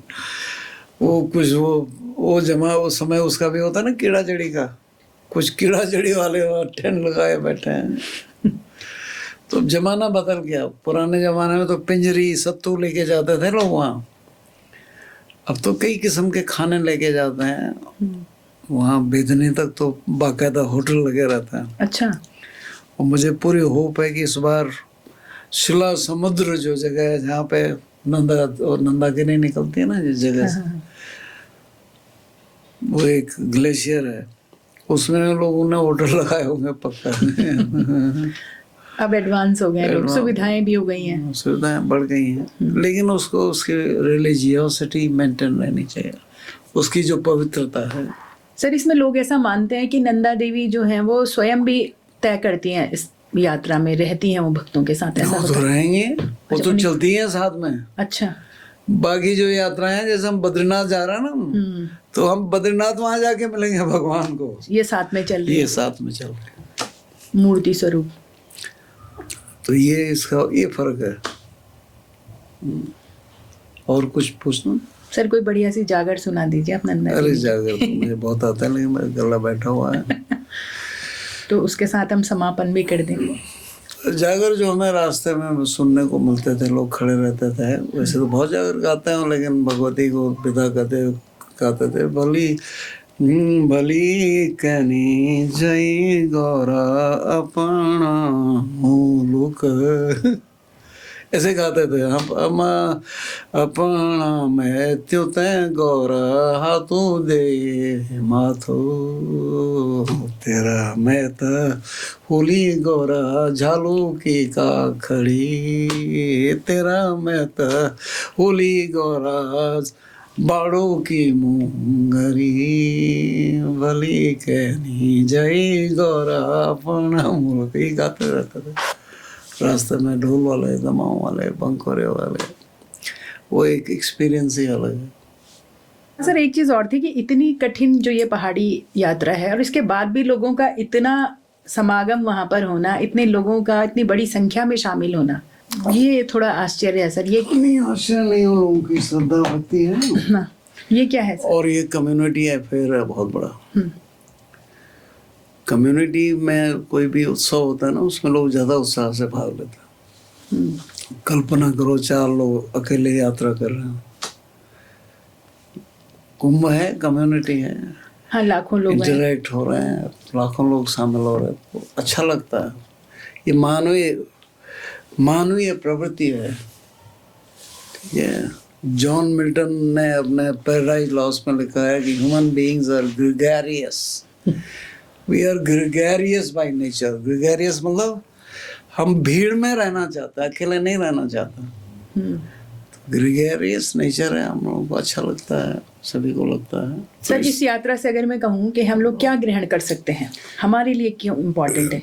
ग्रहण कोई रुपया पैसा थोड़ी ग्रहण करना उसमें। नहीं, मैं वही कह रही हूँ, क्या ग्रहण कर सकते हैं हम इसमें? ग्रहण ये करना चाहिए कि उस हमारा समाज कैसा है, ठीक है, हमारी चेतना का जो वो है फाइबर है वो कैसा है, हम कैसा सोचते हैं, ठीक है। मैं तो मेरे पास कई रिसर्चर आते हैं, हम उत्तराखंड में काम करना चाहते हैं। मैं अगर उत्तराखंड को समझना है तो नंदा देवराज जात को देखो पहले, किस किस्म का चिंतन है, किस किस्म का लोग अपने को कैसे पहचानते हैं, पहचानते नहीं पहचानते। जैसे हम पुरोहित लोग कहते हैं अरे हमारी तो देवी है, कुछ लोग कहते हैं हमारी तो बहन है, कहता हमारा लाटू देवता है, कोई कहता हमारा घड़ियाल है, कोई कहता हमारा गीत है, ठीक है। तो ये आइडेंटिटीज का मेल है, एक बहुत बड़ा सांस्कृतिक एक पैनोरामा है जिस पे लोग देखते हैं क्या हो रहा है, ठीक है। और दूसरा उसके अंदर जो उसकी आत्मा है कि भगवती नंदा विदा हो रही है, ठीक है। जब विदा होती तो लोग भावुक होते हैं, पूरा एक समाज का एक चेतना का स्तर उनके सामने उभर आता है। यही इसका तेरा चेहरा मुस्कुराता हुआ आया नहीं आया।